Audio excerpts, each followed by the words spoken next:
যে অন্যায় যে করে আর অন্যায় করতে যাদেরকে সহযোগিতা করা হয়, যারা সহযোগিতা করে উভয়ই সমান অপরাধী। অতএব ফ্যাসিস্ট যেভাবে গেছে নির্বাচন থেকে নির্বাসিত হয়েছে, একইভাবে জাতীয় পার্টি এবং 14 দল সহ যারা এই অপকর্ম করেছে তাদের পরিণতি একই হবে ইনশাআল্লাহ। সংগ্রামী ভাই বন্ধুগণ, বাংলাদেশের মানুষ তাদের অধিকার পেতে চায়।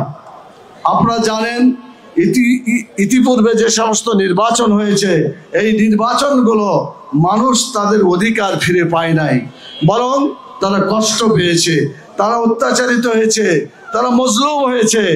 আগামীতে যাতে আর মজলুম তাদেরকে হইতে না হয় সেজন্য নির্বাচনটা সুন্দরভাবে করতে হবে। সেই জন্য 5 দফা দাবির একটা কথা বলেছি। এখন আরেকটা বলতে চাই, 36শে জুলাই যে সনদের কথা ঘোষণা করা হয়েছে এই সনদকে বাস্তবায়িত করতে হবে। দুনিয়াতে কোনো পরিবর্তন হলে সেই পরিবর্তন যাতে আগামী দিনে কেউ প্রশ্ন তুলতে না পারে সেজন্য বিধান আছে।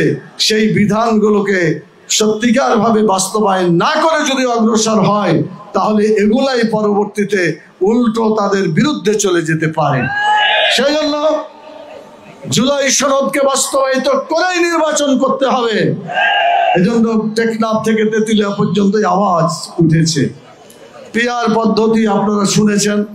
এই পিআর পদ্ধতি প্রপোর্শনাল রিপ্রেজেন্টেশন যেটাকে বলা হয়, আনুপাতিক হারে যে নির্বাচন। আপনারা জানেন বাংলাদেশে বর্তমানে যে নির্বাচন আছে 100টা লোকের মধ্যে যদি 4 জন দাঁড়ায়, ধরেন কেউ 22 পাইল, কেউ 23 পাইল, কেউ 24 পাইল, কেউ 25 পাইল, দেখা গেল যিনি 25 পেয়েছেন তিনি পাশ করলেন।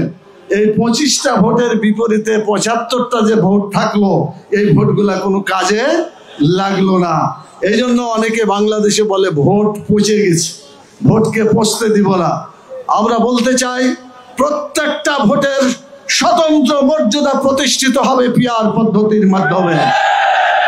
ছোটখাটো দলগুলোও যত কমই ভোট পাই না কেন, 1% ভোট পেলেও বাংলাদেশে 300টা আসনে তারা 3টা এমপি লাভ করতে পারবে। জনগণের ভোটের দাম হবে ওই 75টা ভোটের দাম হলো না, 25টা ভোটের দাম হলো। এই ধরনের কারবার আর হতে দেওয়া যাবে না। এজন্য বাংলাদেশে নির্বাচন হবে, পিআর পদ্ধতিতে নির্বাচন হবে। 71 জন মানুষ পক্ষে রায় দিয়েছে যেভাবে জরিপ করে দেখা গেছে।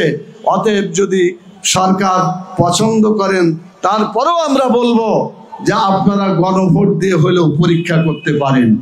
বাংলাদেশের মানুষ এই পিআর পদ্ধতির জন্যই চায় যে তাদের ভোটের যেন মূল্য ফিরে আসে।